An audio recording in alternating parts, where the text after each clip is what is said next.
Al Capone and his gang were involved in numerous dangerous and violent activities throughout the 1920s and early 1930s. Many of these events like St. Valentine's Day Massacre, the O'Banian murder, the Adonis Club shooting, and some other events will be discussed that were part of a larger struggle for control of Chicago's criminal underworld. St. Valentine's Day Massacre. This is perhaps the most infamous and brutal event linked to Al Capone. On February 14, 1929, 7 members of the North Side Gang, led by Capone's rival George "Bugs" Moran, were lined up against a wall in a garage and gunned down by men dressed as police officers. The massacre was part of Capone's effort to eliminate his competition for control of Chicago's illegal liquor trade. Impact.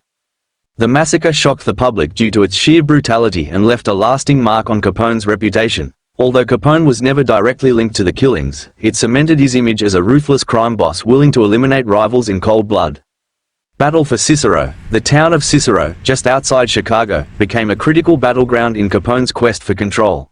During the 1924 elections, Capone's gang employed intimidation, ballot stuffing, and violence to ensure the election of politicians friendly to his operations. When reformers and law enforcement officials tried to intervene, Capone's men unleashed a wave of violence, leading to shootouts in the streets. This event demonstrated Capone's ability to exert control over entire communities through fear and corruption. It also established Cicero as a major hub for his criminal operations.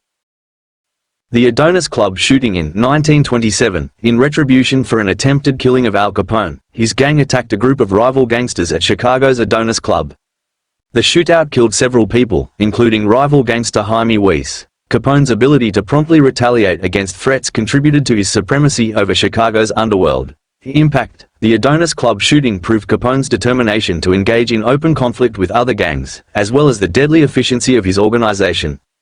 The Palm Island Raid, 1929. Federal authorities staged a surprise raid on Capone's estate on Palm Island, Florida, in order to crack down on him. Although Capone was not arrested during the raid, it was one of the first serious federal attempts to bring him down. Capone was able to escape. Incriminatio. By preserving plausible deniability, he is also using his legal team to avoid charges. The raid was noteworthy because it signaled the start of the federal government's more aggressive strategy to combating organized crime, with a focus on Capone's lifestyle and financial activities. The O'Banian murder. O'Banian was the leader of the North Side Gang, one of Capone's main rivals. In 1924, Capone's gang orchestrated O'Banian's assassination at his flower shop. This murder sparked a brutal gang war between the North Side Gang and Capone's organization that would last for years, leading to numerous killings and violent confrontations. The murder of O'Banian escalated the gang warfare in Chicago, solidifying Capone's position as a central figure in the city's criminal landscape. It also led to a series of retaliatory killings, including attempts on Capone's life. Assassination attempt on Capone escaped death in a dramatic assassination attempt in 1926. When rival gangsters ambushed his car riddled with bullets, Capone survived without injury.